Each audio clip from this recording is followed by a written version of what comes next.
Welcome to Conversations with Colie, where we have conversations about subjects we think about but often don't speak about. My name is Nicole Miller, and I'm the author of this book series, A through Z Guide to Raising a Good Human, a series I wrote to help in the communication process. Welcome back to another episode of Conversations with Colie. Today I'm speaking with Amy Stein. Amy's mission is to educate and empower others who are suffering with physical, mental, or emotional health issues. She believes we can be our own best healers when we quiet the internal and external noise in order to hear what our bodies are telling us. Welcome, Amy. Thanks. I'm so excited to be here. I'm excited to have you because your story kind of hits home for me. So I'm excited to be able to talk about this because I think a lot of people right now have a lot of issues with health and they're not getting the answers that they're looking for. Yeah, I completely agree 100%, which is why I'm trying to get my message out there because Yeah. I call myself the canary in the coal mine. So I'm like that first generation of people that got sick by all the environmental toxins and the additional stressors we have in this world. So I'm what you call it an HSP, which is a highly sensitive person. Mm-hmm. So basically, I pick up on all these different energies that other people are not aware of. And Yeah. the body will give you messages. And if you don't listen to them, the messages get louder.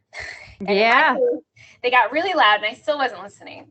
Oh, interesting. I can't wait to dive right in. But first, we're going to start with an icebreaker question, okay? Mm-hmm. All right. If given the chance to go to any event in the world, all expenses paid, where would you want to go? Well, that's a good one. I think that's hard. I would probably want to go. Now I'm conflicted. So I'm like, this is really, I wasn't expecting this. Thought it was going to be something related to my topic. I'm going to say that I would go back to Hawaii. We spent our Okay. honeymoon there and we loved it. We were on Kauai. Mm, And so I would love to get back there, but it's really expensive and it's a long plane yeah. ride. So if you had a Yeah. magic wand and you could send me there without doing the 12-hour plane ride with all expenses paid, I'd be all There for you go. that. Yes, maybe one day there's going to be something like that where we can just zoom there in a You can minute. just visualize yourself and you're there, right? Yeah. It's our thing. You just click your heels and magically you're there. Yeah, I would like that.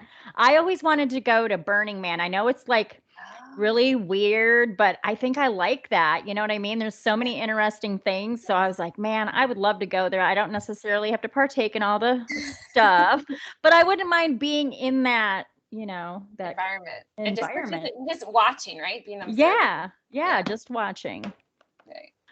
Great idea. Um, tell us about yourself, a little bit about your background. So basically, I always had a lot of symptoms growing up as a kid, and I didn't realize what was going on until I was a medical researcher at a big university here in New York. And I Mhm. was working with other chronic pain patients.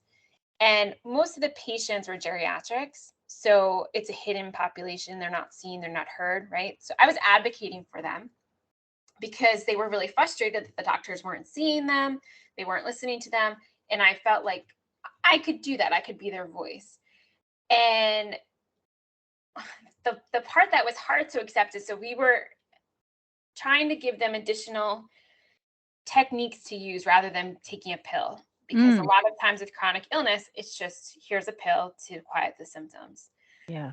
And I wasn't really fully drinking that Kool-Aid of what we were teaching the patients. So I thought they weren't doing it right. And I was kind of getting frustrated, thinking, well, why is this not working? This should be working. I'm telling you all the things to do. Are you not doing them? And they would be like, no, I'm compliant. I'm doing the things. It's just not enough. Mhm. And so I didn't realize that until I got sick. Mm. And then I was doing all the things and they weren't working. And so that's really it's not the beginning of this journey, but it's kind of the most important part of the journey because it's when I realized that there was something going on and that the messages from my body did not need to be quieted, like they need to be heard and listened to. And it was really hard for me to find someone that would listen to me, that Yeah. would believe me. And so I was reliving my patient's journey, but in my late 20s, where they were Wow. dealing with this in their 60s. Right. So it was really scary. It was a really scary time. Yeah. Yeah. I can imagine. I can relate. And at 28, I experienced some pretty significant symptoms, and it, it was treated at first as, oh my goodness, and then Mhm, all of a sudden, oh, nah, not so much. mhm. It's in your head, honey. Yeah, Um, yeah. Take this antidepressant. Go find a yes, and therapist. it really was antidepressants, and I Yep. really believe it was in the height of the where you saw the little girl with the rolly case that would go into your Mhm, doctor's office, and mhm, oh, here's all these new mhm. antidepressants. Because yes, after seeing a neurologist and being paralyzed on one side of my body for Right, 4 months, I was told it screamed depression. right. It's crazy. Yeah, I Did mean, Oh, go ahead. I just, it's unreal because there's so many people that have had this similar story. My story is not unique.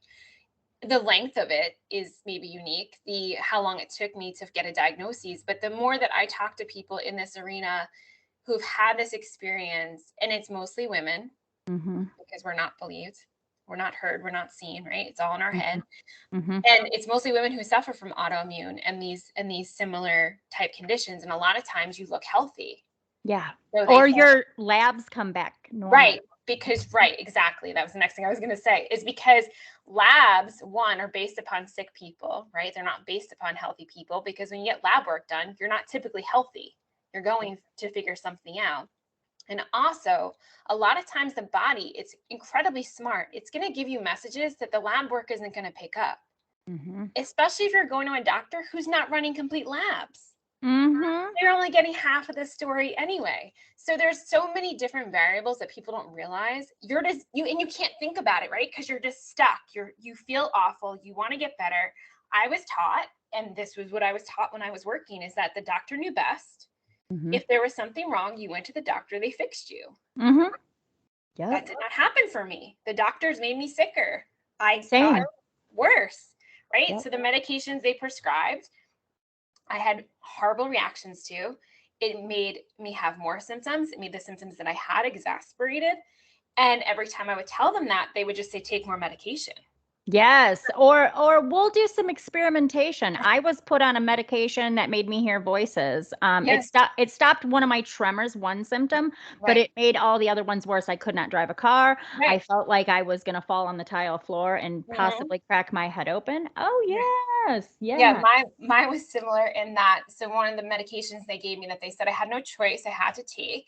If I didn't take it, I was going to get worse. I was going to die. It caused me to think I had a brain tumor because I would have conversations with my husband or my family, and I thought I was saying one thing, and I was saying something completely opposite. Sometimes it was complete gibberish, and I would Oh, be fighting with my husband that he wasn't listening to me, right? It was like this pattern again of not being listened to, not being heard, not being seen, not being believed. And he was like, this is not what you said. You said something completely different. So then when you oh. tell the doctor that, it's not the medication, it's you. No, So we're going to it's you. You're crazy. we're Yes. going to make you Oh have an my. MRI and a CAT scan and all these Mm-hmm. other tests. We're going to send you to all these additional doctors.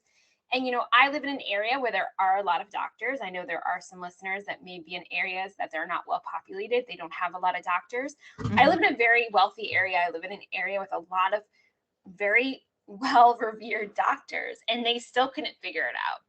Right. And they didn't like that, because then I was a constant reminder when I came back every 3 months or every month that they couldn't figure it out. And I was compliant, but I was asking questions, and they didn't Right. like that because I wasn't Right. that typical patient that would just came in, did what they had to do, and left. I wanted to ask you questions. I wanted answers. And if you didn't give me answers, I was going to keep asking you. Yep. And Yep. so it became this confrontational appointment. And Yeah. right. And I didn't want to go. And all I was doing was I just was asking questions of why I wasn't getting better. Yeah. Was there things I could do that I wasn't doing? Right. I remember asking, can I change my diet? Can I eliminate the toxins that I'm using? Should I stop wearing deodorant because it's right on my lymph nodes and it has aluminum in it? And they're like, you're going to smell. Don't stop wearing deodorant. Right. Like literally there was no diet's not going to help you. Literally there was no, and this was 12 years ago. This wasn't, this Yeah. wasn't 20 years ago, 30 years ago. This was 12 years ago. Yeah. So at that point, there were not everybody had a podcast, right? I don't even think podcasts were a thing 12 years ago. No, I don't think so. So the first thing was like summits started with some of the functional doctors. So the first summit I listened to was with Dr. Amy Myers, and she's in Austin, Texas. I think she's still in Austin. So she did this summit with other functional doctors. And at that point, that's how I learned that there were these doctors that would run full lab panels. There were these doctors that would look at the whole picture. They would look for the root cause. They wouldn't just send you to 75 other doctors and no one would talk to each other, right? This one doctor would coordinate all of your care. And I'm like, holy cow, how do I get in with a doctor like that? It's revolutionary. Yeah. And so even in New York City, there wasn't a lot of functional doctors at that time that were accepting new patients. It was an hour and a half car ride for me to drive into the city. I could not drive. I had such bad vertigo and migraines. You know, I had bad stomach aches. I couldn't leave my bathroom for hours on end. I couldn't get out of bed, right? So like the fatigue was so bad, I wasn't sleeping. So my mom had to drive me to all my appointments. And she would try to advocate for me. You know, could you run Lyme tests? Could you do this? Could you do that? And they would just be like, she just needs to take the medication. She'll come back when it's worse. That was always the answer. Just come back when it's worse. Yeah. Yeah. I've traveled all over. It's been 17 years for me. I still have no diagnosis and I'm fine with that. I'm like all set. So I have a question. Yes. Did you ever suffer a traumatic childhood? Yes. So that's, So that's another part of the piece of the puzzle that no one talks about, right? So it's becoming now more apparent that people are talking about the link between trauma and illness, especially autoimmune. So there's this thing called the ACEs score, which is adverse childhood events.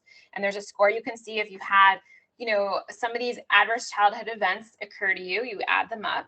But there's also a resiliency score that you can look for that you can then subtract from your adverse child event. So even if you had an adverse child event, but you're a more resilient person, you may not have as much as an issue. So that's something Nikki Myers talks about a lot, the ACEs score. There's other specialists talking about it too, but she's kind of the pioneer with that. I'm going to write her name down. Yeah. Nikki Myers. Nikki Myers, Nikki, I think it's Myers. I'm writing that down. I think she's in Europe. She's in Europe. I want to say she's in England, but I'm not sure. Okay. So she was one of the first to talk about that. But basically, no one asked me about trauma. No one talked about HSP, right, or empathic tendencies, because the sicker I got, the more sensitive I became to all these things. I couldn't be in the house with someone using cleaners. I couldn't be in a place that had mold. I couldn't be around people who had perfume on. I couldn't be around people who had laundry detergent, their laundry going. I couldn't do any of these things. I couldn't be around a place that there was EMFs, electromagnetic frequencies, right? I couldn't do any of these things. I became paralyzed. Just debilitated. Couldn't move, had the migraines got worse, the vertigo got worse. No one addressed that. No one talked about it. And I couldn't understand it because it was a big piece of the puzzle, but no one was getting it.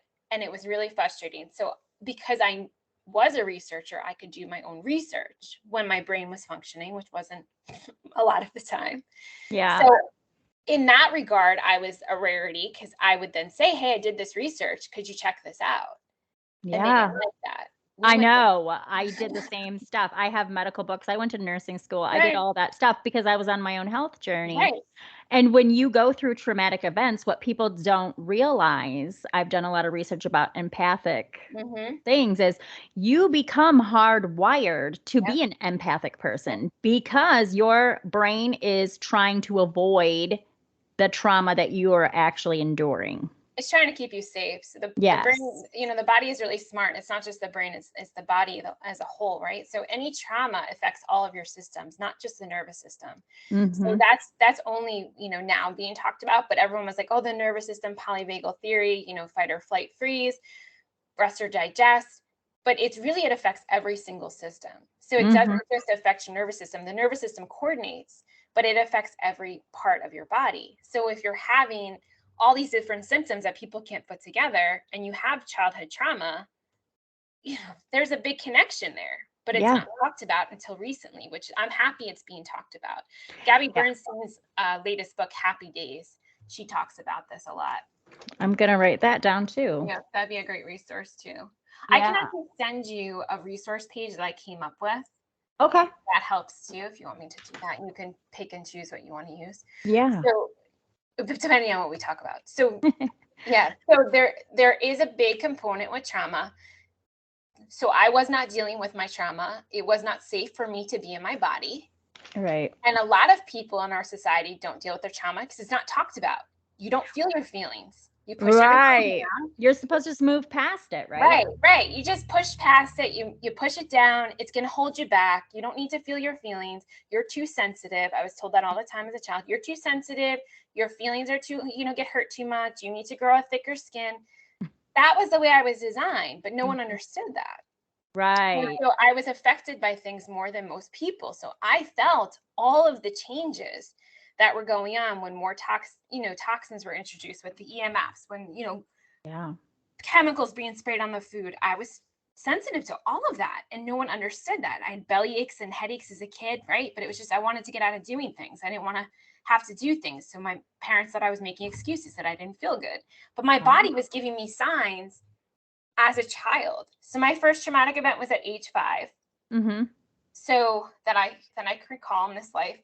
So it took me 35 years to get back into my body because it did not feel safe, and the body does not want you to do things like meditate because it doesn't feel safe, because subconsciously you could remember things that happened to you, and if you don't have the skill set to heal it and to allow it to be healed by the body doesn't want you to remember it. So that it creates these protectors.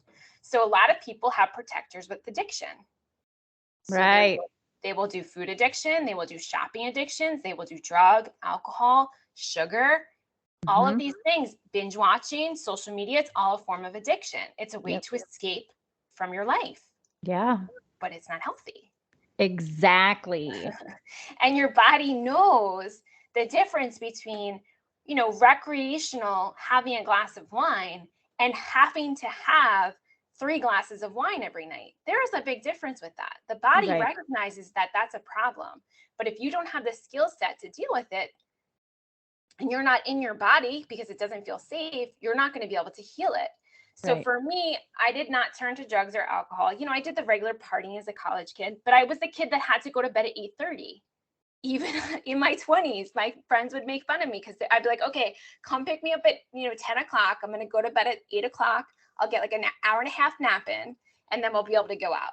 It was a joke. Everyone laughed about it. And I didn't understand it. But it was my body saying, this is not for you. You're not supposed to be doing this. But I wasn't in my body because it didn't feel safe. Right. And then when I had chronic illness, that was unavoidably, I couldn't avoid it anymore. The pain, I wanted to escape from the pain. So I didn't want to be in my body. Right? Because pain is a symptom that something is wrong. The body's not broken. Right. We're taught the body is broken, but it's not. The body is a divine intelligence. It was designed to heal. And so when we don't listen to it, it keeps sending messages, and the messages will keep getting louder. So I practically died until I was like, maybe there's something here. Before you get into that, tell us about your first medical event that made you say something isn't right. Okay, so I was still working, and I was practicing yoga to keep in shape, right? Not for the spiritual aspect of it. That was just like, oh, I don't understand that. But I was doing it to stay in shape and to have something to do after work to kind of like wind down. So my knee started acting up, and I'd always had bad knees, and they called it like, oh, the soccer knee generation. Your kids played a lot of soccer in the 90s, so you all have soccer knees. And I was like, no, something doesn't feel right. It's really inflamed. It's really like, it hurts all the time. I can't walk sometimes after yoga.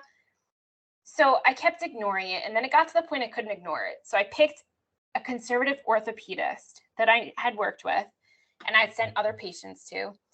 And he gave me an MRI, and he examined it, and he said, you have to have surgery. And I said, do I really have to have surgery? Oh my God. I don't really want to do that. I can't do that. My job, I have to work a lot. I have to drive to all these clinics on the island, and I have to see patients. And he was like, you need to have surgery. And I said, well, what if I push the surgery? My mom's this was July, like June or July. what if I push the surgery to November? When my mom retires, then she could drive me around and someone could take, because he's like, you're going to need someone to take care of you. You're not going to be able to walk. You're going to be on crutches. And I said, okay, again, not taking it seriously. I went to work. I worked at the clinic that afternoon. I went to see one of the doctors who had been in rheumatology for many, many years. And I said, hey, can I pick your brain for a second? He said, sure. What do you got? So I said, I just met with this doctor who he knew. He's like, oh, he's very conservative. I said, yes. He told me I have to have surgery. And he looked at me and he said, if he told you you have to have surgery, you have to have surgery. And I said, but my knee just bothers me with yoga and I can't. He's like, but I've seen you, like you're favoring that knee. It's always swollen. Did he have an MRI? I said, yeah. He said, basically my knee is shredded. My meniscus is shredded. And he said, you need to have surgery. And I said, well, and he, I said, but you know who I work for. Like, I can't just take off. I'm going to be on crutches. I can't drive. My job is driving to the clinics to see the patients. Right. So I talked to my boss. We pushed it back to the holidays because that was a slower time when less patients came in. By that time, my knee was done. Like I was going to physical therapy. I was wearing the brace, but I literally really couldn't walk.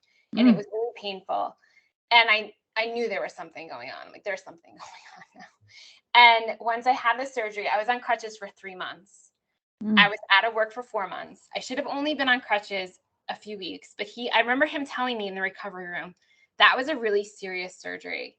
You basically had knee replacement without artificial parts. And because, at 27 years old. Jeez. And I had seen other patients' MRIs who had osteoarthritis, who had rheumatoid arthritis. I knew what to look for with all the things. And so I said, I want to see my MRI. Like, did you see anything? And he said, there was just so much going on. I couldn't really tell what was going on, but I couldn't see anything really apparent, but we need to keep an eye on what's going on. So basically after that, it was just a rapid downfall. I started breaking both feet, just walking. What? And I would just break my whole metatarsal. Oh my God. And I was like, something is not right. I had been blacking out and having really bad migraines again and throwing up again at work. And I went to see my primary care doctor around the same time. And I was like, there's something going on. You need to run more tests. Like something's going on. She's like, just go to the endocrinologist and they'll run thyroid panels and stuff. And I'm like, no, there's something else going on. Like I had to have knee surgery, all this stuff. Everyone just told me you're stressed. You're just stressed. You're getting married. You just bought a house. You have a stressful job. You're just stressed. Just go on the antidepressants. And I'm like, no, you did that in high school and it got worse. I got sicker. Yeah. I'm not doing that. I don't respond well to medication. I don't want to take the medication. And that was when I knew there was something going on. But no one really took it seriously because my labs were not complete. And my body was displaying all the symptoms before the labs were picking it up. Right. That was what my problem always was. My labs always came back beautiful. My MRIs would show some significant disease matter in the brain, but they were like, that could be migraine, that could be stroke, that could be early stages of the demyelinizing process, but never followed up with it. Right. Yeah.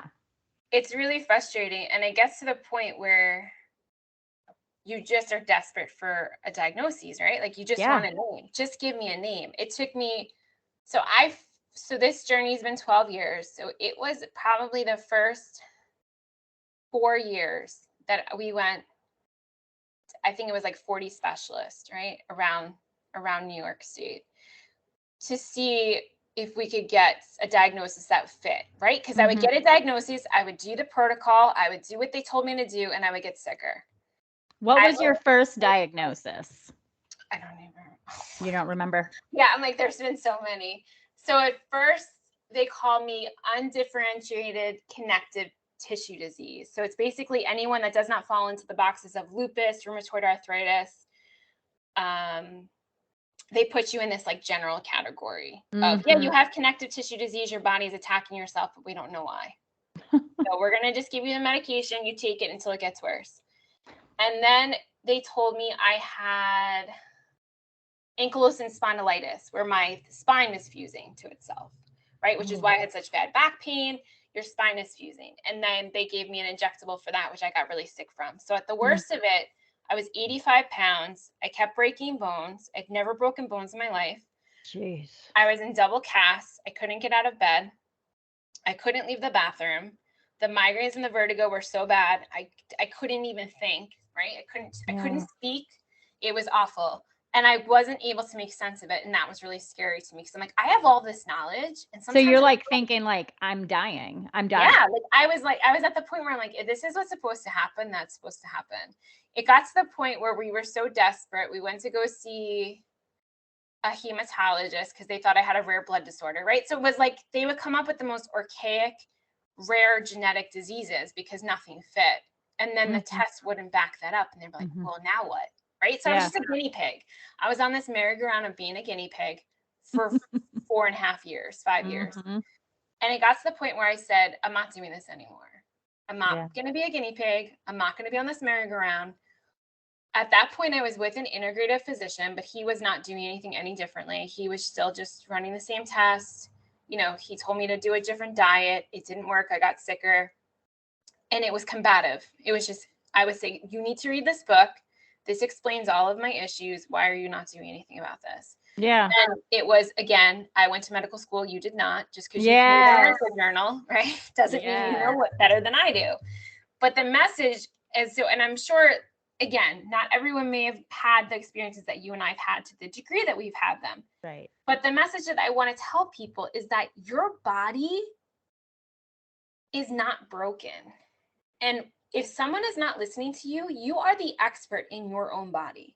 No one else is. So I don't care if they went to medical school. I don't care how much they think they know. If something feels wrong to you, it is probably something is wrong. Yeah.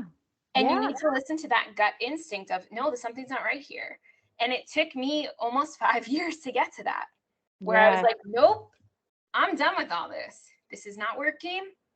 I'm not doing this anymore. I'm not getting any better. If I'm meant to die, I will die. Like, that's it. I can't do this anymore. Yeah. Because it's exhausting. It's physically, mentally, emotionally, spiritually exhausting. What did it do for your family? Did they think at any point in time that this was all in your head or you were just attention seeking? My family did that to me. Oh yeah. In the beginning, without a doubt. I mean, as a child, my parents just thought I was attention seeking, trying to get out of things. Right. And then when I had surgery, my mom was like, oh, maybe there's something going on. Right. But my husband was still like, oh, you just don't want to work. You just don't want to, you know. And I'm like, no, I physically cannot get out of bed. You know, and you can't explain it to somebody else. Even, you know, friends. I lost so many friends because they were used to me being the person that could go out, that could do all these things. And I couldn't do any of those things. I couldn't eat out at restaurants. I wasn't drinking. I had stopped drinking. Because I couldn't metabolize the alcohol. I was not able to do anything. I had no energy. I couldn't make plans in advance. I couldn't do any of that stuff. So they would try to like pretend they understood, but you really, again, you don't understand it until you live it. Yeah. I tried to understand and I worked with the clients and I couldn't get it until I lived it, until you really experience it. So people are well-meaning and they would suggest things, but they were things they had already done, you know, months prior, years prior. So really I would get this suggested, oh, maybe you have fibromyalgia. Maybe you have this. Maybe you have that. I'm like, I wish I had something with a name. Right. And that's what I said. So I remember getting to the hematologist and just saying, just give me a name so I have something I know that I can fight, right? Because I've been fighting this thing I don't know what it is for 5 years and I can't do it anymore. So his suggestion was, we'll just give you chemotherapy. We'll kill your whole immune system and hope that it grows back. Holy Lord. Yeah. And I thought, I sat there and it was like an out-of-body experience.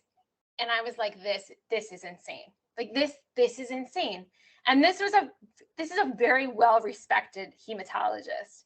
Yeah. And I looked him square in the eye. I said, no disrespect, but I'm not that desperate. If I'm going to die, I'm going to die on my own terms. I'm not going to die by being injected with poison when I don't have cancer. Right.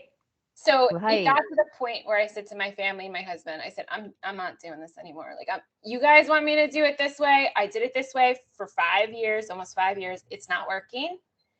I'm getting worse. I'm not getting better. I'm not doing this anymore. Yeah. I'm going to do my own thing, whatever that will be. I'll guinea pig myself. Yeah. Or I let That's people how think I they're ended getting up doing crazy. it. I'm like, Yeah. I'm going to take this into my own hands. My last diagnosis from a neurologist was, maybe you're getting, I was 35, by the way. Right. Maybe you're just getting like what old people get. You're just breaking down sooner than others. And I thought, I'm Right. not even 40 yet. Right. How dare you say that to me? Yeah. Yeah. Yes. I had a similar experience to that as well. Yeah. And I think I was like around the same age. I was a little younger than that. And they said that to me. And I was like, how could you say that to somebody and actually feel okay saying that? Yeah. Well, Yeah. and my guy in Tampa had his iPad where I could see the Google searches that I had done. Right. Yeah. I mean, that's Wow. the thing. It just gets to the point where looking back on it, we can laugh, right? But when you're Yeah. living it, Yeah. it's When so you're sick. demoralizing. Mm-hmm. Yeah, it's so Yeah. frustrating. It's so scary. No one is listening to you. You're not being seen. You're not being heard. You're not being believed, Yeah. which then brought back all of my trauma from a child of Mhm. telling the story of what happened to me, not being seen, not being heard, not being believed. So the trauma creates more stress. And then you're Did you reliving it. ever think to yourself, like, maybe I am crazy? I've done that a few Oh times yeah. in my I life. Like, think maybe I am how can crazy. you not, right? How can Yeah. you not when you're going to all these specialists who are, the top in their field and they're telling you they can't find anything? You Yeah. begin to think you're crazy. But then I would have psych evals and they're like, you're the most sane person we know. I'm like, I don't see how that's possible because Yeah. if I lived through this, how can I be sane? Like how is this possible, right? And so you have these times where you're like, I just can't do it anymore. People ask me like, how did you keep doing it? You have no choice. Yeah, I was just gonna say you either go, well, maybe I'll have a stroke in my sleep and I'll be out the door, or I woke up Right. today. I woke up and now I got to deal with it for another day. And so, Yes. you just, it's that, it's not even a conscious choice. It's just like, No. it becomes your life. It's your whole life. And you have nothing else to talk about. You have nothing else to focus on because it's your whole life. And Mhm. it becomes a full-time job managing your health. And Mhm. so, to keep this not 7 hours long, I would like to say, because it could go for 7 hours, I'm not going to see when we'll listen to it, but is that there are other ways, right? It might get worse before it gets better, Yeah. but Yeah. there are other ways. So for me, when I was at rock bottom, again, like I thought I'd already hit rock bottom. And then I was like, oh, nope, still could still go a little lower. Guess I'm still not at rock bottom yet. Oh, now I am. Okay, here we are. Okay, is this the And bottom? yeah, I think this is the bottom. I think this is the bottom. So it got to the point. So my gram had just passed. I was very close with her. And she basically had said to me, like, you can't give up. And I was like, well, you can't give up. If you're telling me I can't give up, you can't give up. And so my parents were going through her stuff. And my dad found one of her old books. It was about using plants for medicine. Hmm. And he said, yeah, right. Like, what's that about? So my dad said, hey, we found this book. It was your grams. Do you want it? We're going through her stuff. And I said, yeah, I think there's something there. I think I'm going to look at that. So because what nobody talks about is that plants have been used for medicine for 5,000 years. Yeah. Indigenous medicine, Ayurveda, traditional Chinese medicine. These are things before science proved them or could prove them or wanted to prove them have been used for 5,000 years. There's a reason, because it works. Yeah. And it But was like a Big light bulb Pharma moment. doesn't want you to know that. Hey, they can't make money off There's of that. too much money in sick people. Yeah, killing people. They can't make money off of that. So it was crazy. And so I started, what was interesting is, so when you're on the right path, which is also, I want to reiterate for people. Yeah. So it's hard sometimes to know when you're on the right path, right? When you're stuck in this tunnel vision of frustration and demoralization and not knowing where to turn, who to go to, who's going to listen to you, who's going to believe you. When you're on this path, when you start going in the right direction, you'll get more signs in that direction to lead you. Like, hey, this is the right path. Like, hey, you're on the golden brick road, stay on this path. Good things will keep happening. So for me, I was still doing yoga, but it was like, not a real yoga practice. I couldn't get off the floor. So I was doing modified chair yoga. I had a great yoga instructor and she would work with me and I never felt ostracized in the class. And so she would talk to me after class, and she saw how much I was struggling, all the work I was doing. And I remember her telling me one day, it's okay if you surrender this up. And I said, well, what does that mean? Like, I'm not spiritual, I'm not religious, I don't know what that means. It means to give up, right? Like, so you're telling me just to give up, to stop fighting. She said, no, it means to ask for help from something that's bigger than you. Mm-hmm. And that was like a novel concept, because you can't see that, right? Right. You can't see that. But for me, how I could see it was in Mother Nature. So the plants are there, but I didn't necessarily create them, right? There are things that grow that people call weeds that are more nutritional benefit than anything I can cultivate. Yes. They were put there by Mother Nature, something bigger than me, right? Roundup keeps killing them. Exactly. and killing us, but that's okay. Yes. Because, we make money off that. But, so there's all these things that are bigger than us that exist that we didn't create, right? There's something bigger than us, whatever you want to call it, universe, God, Mother Gaia, that's how I resonate, is Mother Gaia, that created all of this. Yeah. And so if I could surrender that to something that I could identify with, that resonates with me, and ask for help, maybe things will be a little bit different. Right. So I just went with that idea. I didn't accept it right away, because again, as a scientist, I have to see it to believe it. So the plant medicine book showing up, that was kind of like that path. Mm-hmm. And then all of the emails I was getting the next few months were all about plant medicine summits. They were free herbalism trainings. They were, new herbalism books that were coming out. And I was like, oh, there's something to this. So that was the route then I started to take. And I started to make my own plant medicine, right? I made my own tinctures. I made my own infused oils for the symptoms I was having.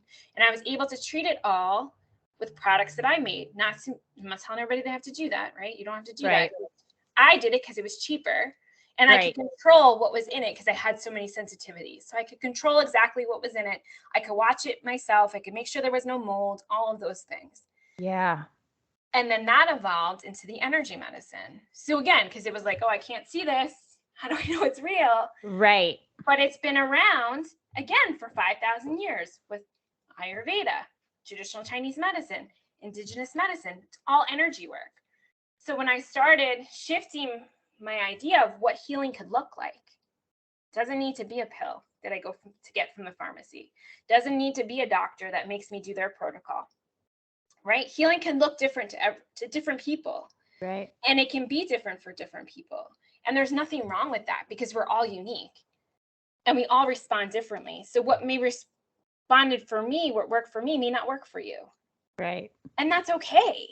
Right. There's nothing that says it has to be that way. That's what we're taught, that it has to go that way. We're taught that there is a pill for every illness, and we must take that pill to fix us. Exactly. Yes. Exactly. And so the more I studied plant medicine and energy medicine, the less foreign it seemed, and the more answers I got. That felt right.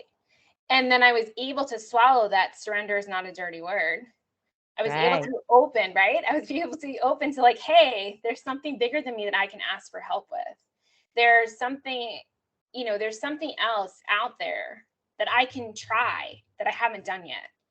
And so then I started doing Donna Eden's energy routine. I started doing Qigong. I started manipulating my energy in a way that was beneficial for my own healing. So it was radical, right? It was like a radical idea. The doctors were like, that's crazy. You're a nut. Yeah. And at this time I had found a functional doctor, and she was the first doctor who did believe me. She did listen. Yeah, I know it was crazy, right? Like, oh, I'm actually being believed, I'm being seen, I'm being heard. And it was transformative. And in that, I was able to then branch out into other things. And I would tell her, I'm going to look into this homeopathy thing. She was like, all right, let me know how it goes. And I said, again, she had a set protocol of what she thought we needed to do, and I would do it, and I didn't get better. Right. So I said, I'm going to try my own thing first. And she was not threatened by me saying, I'm going to go home and do my own thing, and I'll let you know if I'm going to try your thing. See, and that's a good standpoint to take, because each patient, we're the only people inside of our bodies. Our doctor's not in there. They just know what we're telling us. Right. Or telling them, I'm sorry. And they know from past experience what might have worked with Mhm. other people, right? But there are Right. some people that are not going to respond to the general protocols. I did not. The protocols for mold, I got sicker. The protocols for, mold remediation, for mast cell activation, I got sicker from the normal protocols. I had to go and pave the way and find my own protocol. That doesn't mean that that's going to be how it is for everybody. That's just the way it was for me. Right. And there was a lesson there for me to then help other people and to learn, hey, it's not always going to work the first time. Right. And to surrender that expectation, because you get to the point where every time you see a new doctor, you hope they can fix you. It's so true. It's so true. You hope and pray, even if you don't verbalize it, even if you don't say it aloud, there's a part of you that's still looking to be fixed. Yeah. And unfortunately, that gives your power away, which I didn't realize. Because I wouldn't have thought of it that way either. But yeah, right. You are so desperate. I had my iris detach, and what are they called? The ophthalmologist was like, yeah, right. When I first went in there, and then he saw it and was like, holy crap, was that painful? And I was like, dude, totally painful. Right. And he's like, well, you have an autoimmune disorder, either something like lupus that did this to you. Go see a doctor. So I get all my medical records. I go rushing off to a general doctor. And you know what he said to me? You just need a good pap smear. What? Yeah. We went from my eye to my vagina. I can't even. And I can't even. When I was telling my gynecologist all the things that were happening to me when I was in my early 20s, he's like, you just have a menopausal vagina. I'm like, I'm 26 years old. You tell people that at 26? And what does that do to your self-esteem, Amy? That's what I'm saying. Right. It just, it makes you believe that you're crazy and that you don't know your own body. And unfortunately, that's a paradigm that Western medicine promotes, is that the doctor is the expert. We wear the lab coat. We went to medical school. We know your body better than you. And that was, I believe that hook, line, and sinker. I preach that to my patients. Nope, you're trying, but you must not be trying enough. And then the universe was like, oh, you want to preach that? We're going to show you what it's like. And that's what I got. Exactly. And it took, a very long time for me to break that, to shift that.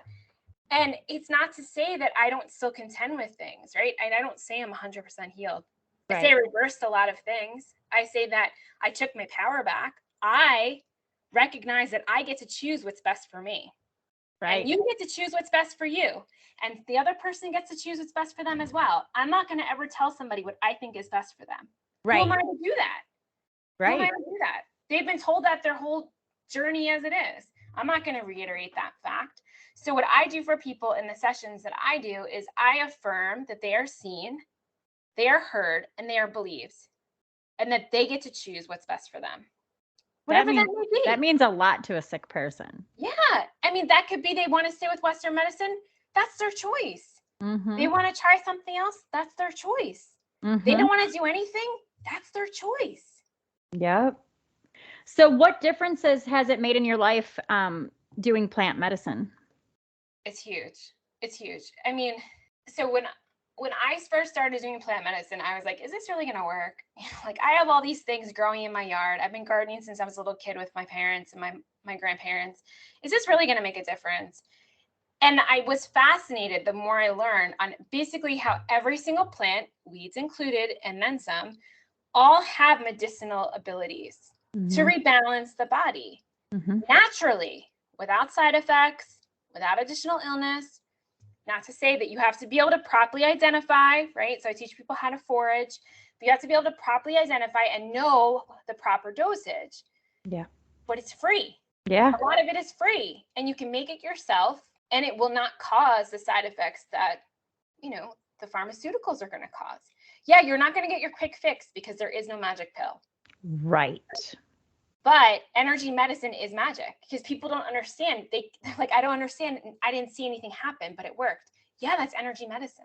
You don't have to see it to believe it. It's just, even if you don't believe it, it's still going to work.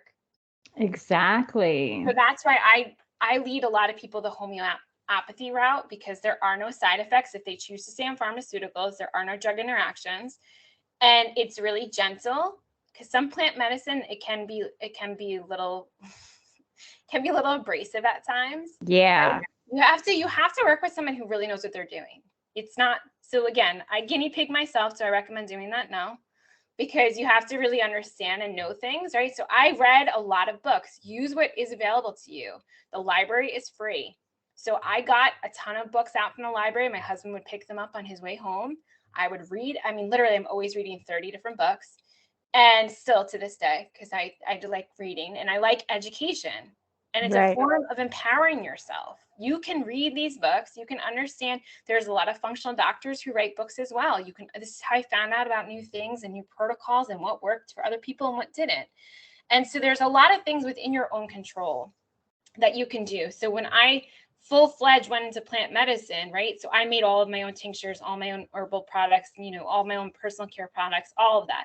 You don't have to do that. There's products out there now that are cleaner, but there is a lot of greenwashing. So you want to be cautious with that, right? So big companies buy up these smaller natural companies and they change the ingredients because it's either cheaper or they really don't care. They don't want it to be natural. Well, and they're trying to follow the trends because vegan is in right now. So they're going to slap the word vegan on everything to try to make a sale. But I bet you, if you look at the ingredients, you can't pronounce some of it. Right. And that's my other tip is learn how to read labels. Yeah. So if you're not going to make your own products, learn how to read labels. So whatever goes in and on your body. So that's food, personal care products, that's cleaning products, that's your laundry detergent, all of that. Learn how to read products, labels, because if you can't pronounce something, it's probably not good for you. Right. So the few things that I buy that are commercially made, I'm constantly checking them on the environmental working group because formulas constantly change, especially now with shortages. So you have to be aware of what's going on and what your skin is your largest organ. And we live in a toxic world as it is. And if you're someone who's sensitive, like Nicole and I are, you're going to pick up on these things before other people. My husband thought I was just crazy because he wasn't affected by any of it. It took him 10 years to get affected by it. So now he's having issues, right? Oh. But he's ahead of the curve because he has me. Right. So if he listens to me, he'll be fine, but he doesn't want to listen to me. So he's struggling. Yeah. Right? So again, these are all invitations. They're not, for me, they're hard and fast rules, but they're invitations for anyone in the audience. But these are things that you can do to manage, even if you're not sick yet, even if, you just feel stressed out. Stress causes a lot of disease and it creates trauma. So trauma is the event. The trauma is the reaction to a stressful event by the body.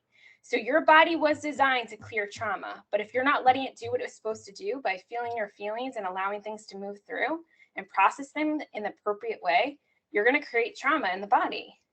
Yep. So if you watch animals, like my dog, when she gets upset, she calms down, she shakes it all off. That's her body processing the trauma, the stressor, the reaction to the stressor. We don't do that. No, we try to push it to the back of our minds or ignore it or whatever. Or you hold your breath to not feel your sensations or your feelings, right? How many people hold their breath and don't even realize it? Well, and I realized most of us now, instead of breathing through our nose, breathe through our mouth. Which causes more stress to the system. Exactly. And so, like they say on Stranger Things, don't be a mouth breather. Yeah. And you might not even if you don't think you're doing it during the day, you might be doing it at night. And that's when your body is healing. It's running all its healing processes at night. So it's really important to get good sleep. And with chronic illness, you're not getting good sleep. Right. So you need to figure out ways to maximize that, right? So for us, there is no TV in our bedroom. There is no blue light. Our phones are on the other side of the house. Our router is turned off. That's it. It's in sleep mode. You could put a Christmas timer on it from 10 o'clock to 6 o'clock in the morning or 8 o'clock in the morning, whatever that is. Give your body that time to heal without being interrupted by additional frequencies and toxins that are causing more stress to the body. Like even if you're not feeling anything, because your body is feeling it. Even if you're not feeling it, your body is feeling it. Your body was designed to only handle a certain amount of toxic load. And we have far surpassed that in the society we live in. Oh, definitely. And I think that generations since technology and since the different ways how we manufacture and grow foods and things like that. They're Or born what we into call it. food, what people call food, which is actually not real food. I was just going to say, what year were you born, if you don't mind me asking? I was born in 1982, so I'll be 40 in October. So you were still in this world when food was still healthy, right? I come from the dairy land, so for me, I did not get exposed to the injected chickens and meats and stuff like that, and the vegetables being different until I moved out of state and moved to a bigger city. I think that compared to today, yes, I ate a cleaner diet compared to what today's diet is with the antibiotics and all the hormones and all the toxins, but we still eat a lot of prepackaged food, which is not real food. Okay. So, we had our fruit roll-ups and we had our cookies and Teddy Grahams and all that crap. Like that was, I got a can of soda and lunch every day. Like that. Yeah. So that I don't think that, we had salad with dinner every night, but we had breaded chicken cutlets and I had stomach aches because I had celiac, but it wasn't a diagnosed thing then. Right. So even though we thought, I'm sure compared to today, I ate less prepackaged food, but we still did eat prepackaged food. We still were eating commercial salad dressings and things like that, right? So it's not perfect. I'm not going to vilify my parents. They did the best they could. Right. Well, were they both working parents? Yes, I was going to say both my parents worked full time. They both traveled for work. So I didn't, it was what they could do. And still that's now. Both parents work. Right. Yep. And it's a lot. And so people go for convenience prepackaged foods, but there is no nutritional value to that. And you're seeing that with the epidemic of obesity. You're seeing that with the epidemic of autoimmune. You're seeing that with all these issues that people have, especially the kids, is because they're not eating real food. Like to me, I have neighbors who they think it's crazy I grow my food. When we can, right? Because I live in a northern climate. So we grow 6 months out of the year, if we're lucky, when we're not in a drought for 3 weeks. So, again, like there are things beyond your control, but they think it's crazy that I don't just go to the supermarket and buy my food, or that I have a farmer who butchers their meat and I buy their meat there. They think that's inhumane. No, that's smart. Right. And I said, but I know exactly what those animals ate and how they were treated. Yes. Yes. Yeah. And so I'm not ingesting additional toxins. Those animals were not slaughtered in a slaughterhouse. They did not have trauma at the time of slaughtering. They were fed organic, real food during their lives, and they lived a happy, peaceful life. So I'm going to buy that food over the food in the grocery store that I don't know where it came from. I don't know what it was fed. I don't know what it was injected with. And I know that they were tortured at the end of their life. So it's all energy. So you're ingesting that in everything you do. Yep. What you visually watch, what you visually ingest, what you ingest with, food wise and yes, there is a such thing as nutritious content. Yes. Yeah. Yeah. And so I don't watch anything that's disturbing. I don't watch the news. I don't either. Because it's all negative. Yeah. And why am I going to put more negativity on my body who's already in such a negative, in the world we live in, right? I don't need to have more negative. I don't go on social media. I'm very limited with what I do. I use it to educate other people. Right. Use it as a tool like it was meant to be. But I don't use it. I don't use it as a form of entertainment. So you're not in the group of people that get incensed over every little comment people make and start arguments and things like that. I don't read any of the comments. Yeah, exactly. I don't even read, I have to read my own comments on my own page. And that takes a lot, right? So I have a YouTube channel and a Facebook channel. People post comments.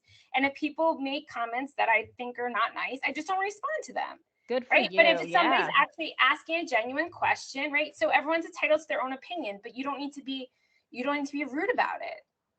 Right. So I don't know your experience. You don't know mine. Right.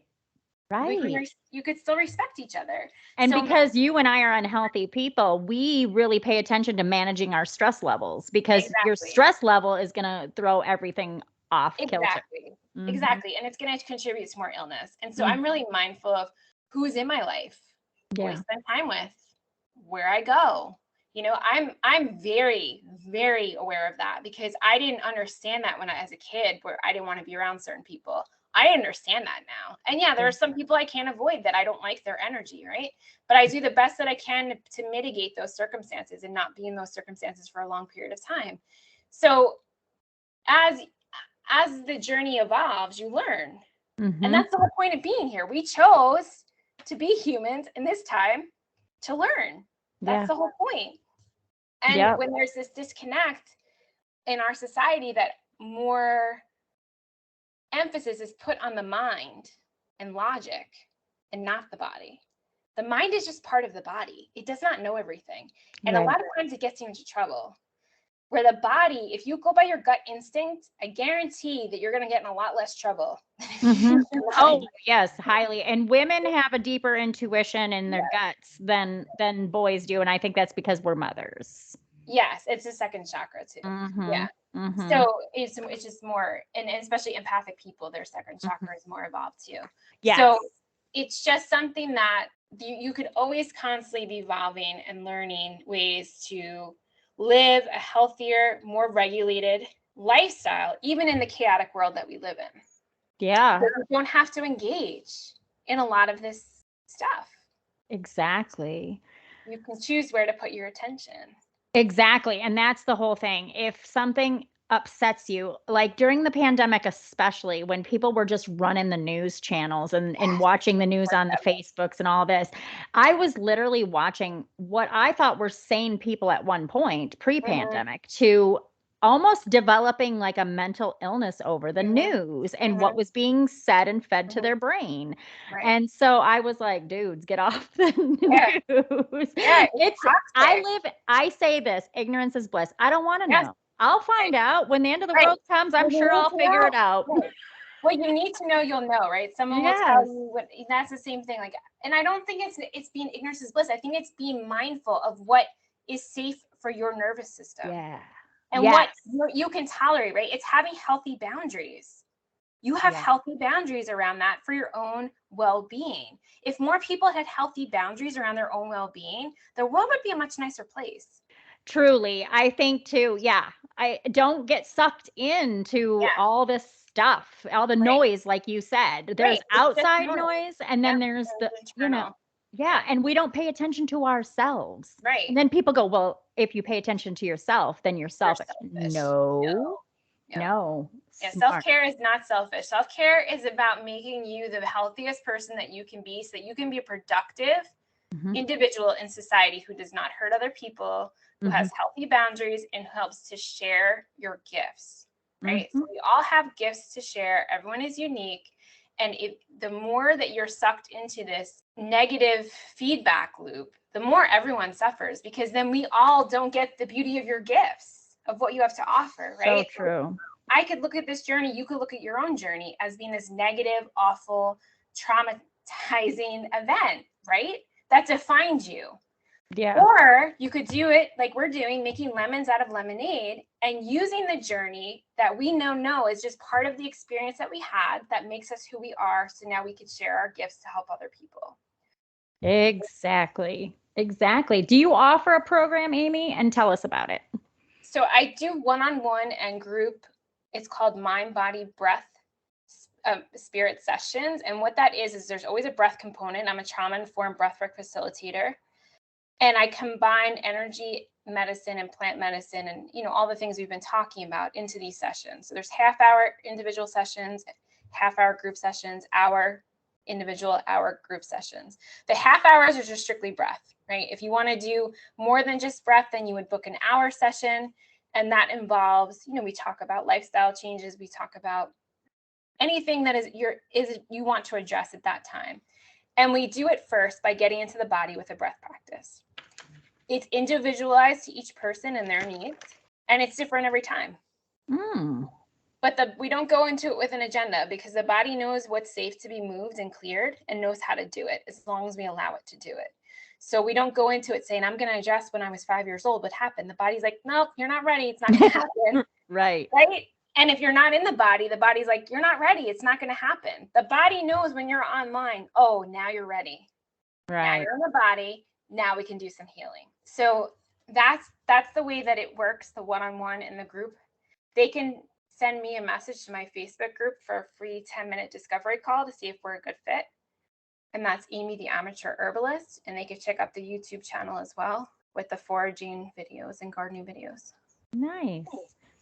So, how important to good health is breathing? It's so important because people don't breathe enough or they breathe too much. And so what I was going to ask if you could do for us, just for a few seconds, minutes, whatever, is to give a small tutorial on how to breathe properly. Right. So that's a great question. So breath work is intentional breathing. And so a lot of people don't breathe properly because when they breathe in, they don't inflate the belly. So if you watch a baby, the common thing is you watch a baby breathe, the baby breathes in, the belly rises up, baby breathes out, the belly contracts, right? This is diaphragm moving. A lot of people breathe so shallowly that they don't ever inflate the belly, or we're taught we don't want to have a belly as women, right? Yeah, That's really, suck it in. Not healthy. Yeah, it's not healthy. And so you can intentionally alter your breath in different patterns to achieve different results in the body. So the way that I do it is I do very slow, non-activating breath, but you could do activating breath and that can energize you. It can clear some stuck energy. If I do that with people, I do it for very short durations, like a minute or 2 minutes, because if they have trauma and you do activating breath, it can cause more trauma. Okay. So it's really important if you're going to do breath work to do it with somebody who is trauma informed so that you don't create more trauma, and that less is more, right? So we're taught like, oh, something worked, let's do it more. No. Well, they say, and I go by this, not all good things are a good thing. Exactly. Or too much of a good thing. Too much of a good thing is not always a good thing. Right. Yes. And again, it's a personal, everything is unique to that person. Right. So what may work for me may not work for you. What breath pattern I go to, you may not like. Or it may, again, my practice is different every single day. Right. So it's dependent on what my body needs that day. So I've been having a lot of allergies. So I've been doing a lot of more activating breath to clear my head so I can think and I don't feel so stuffy. Right. So there are so many different ways that you can use breath. You know, it's become popular with William Hoff and other people, but it's really important that you listen to your body. That's the whole premise of breath work, is to get into the body. And you really get into the body in a way. I had a traumatic fall in 2020 during the height of the pandemic, and I broke and shattered my ankle. And I had to have surgery. Right. And I stumbled across some article about proper breathing, and I was like, wait a minute, and healing. And I was like, let me try this. So I pulled up some YouTube videos, found some that worked for me, and started doing breath work to heal the bone. And you had to you had to breathe in, push the air down to that visualize it going to that area. Visualize it. And I did this for 10 minutes every day. Right. I healed 3 months faster. Right. And it made me realize, A, that I wasn't breathing properly. B, that I could clear my mind and just concentrate on my body. It made me feel more in touch with my whole body. Yeah. And I think we're so busy and there's so much noise with all the electronics and all the stuff that we have to run around and do. We've lost sight of that. And everyone's in their mind, no one's in their body. And that's why I always start the session with breath work, so that you're in a place that you're empowered, you're relaxed, and you're in your body. So you can be open to what your body needs. So when I ask you a question, you're not answering with your mind, you're answering with your intuition. So with doing breath work, you heighten your intuition, you heighten your connection to source, spirit, archangels, Mother Gaia, Allah, whoever you connect with, right? Right. So we don't do that enough. No one teaches you that. And it's great for people who can't meditate, because I couldn't meditate because my body didn't want me to remember the trauma. So breath work is a safe way to do it. You still achieve that meditative feeling, that meditative space, in a safe way that you don't cause more trauma to the body. And the body goes, okay, it's safe for us to do this.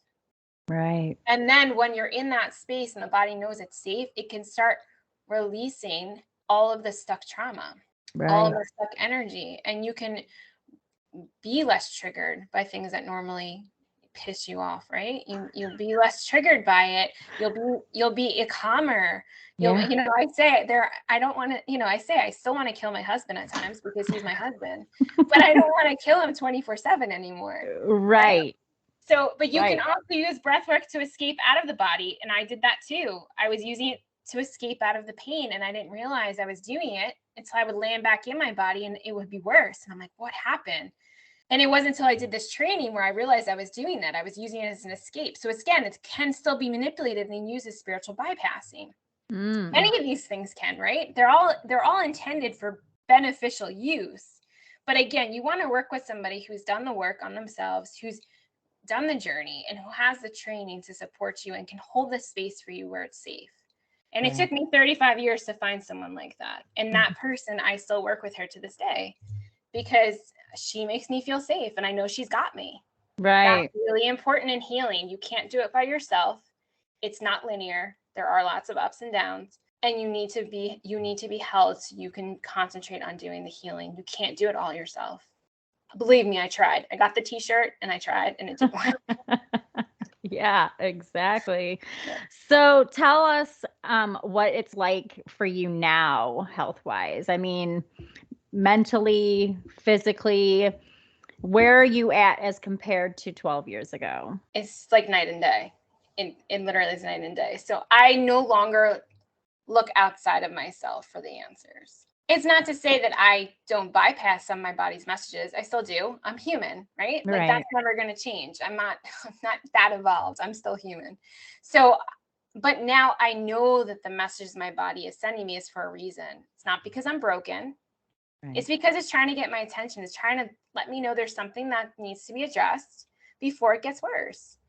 And I respect that intelligence now. Yeah. I also respect that I get to choose what's best for me and that I can listen to other people, but anyone that I invite into as part of my care has to earn their place there. Nice. Yeah. Yeah. I agree 100%. Do you have anything else that you would like to add? No, I think we talked so much. And you know what? You were so awesome. I didn't even have to ask half my questions. Oh, good. Because I'm like, crap, do we have more questions? I talked way too much. No, it was great. It was great. And where can people find you? So the Facebook page is the best place, but I can also send you the website that I created, which explains like the one-on-ones in the group. Group sessions, how that works. Yeah, definitely. Because I'm going to include all that in the show notes so that everybody can find you. Amy, it has been such a pleasure talking with you. I almost want to have you on again. Thanks, Nicole. You're welcome. It was great. Thanks so much. Thank you. If you liked this and other episodes, please click subscribe, like, and share so others can enjoy them too. Thank you so much for listening.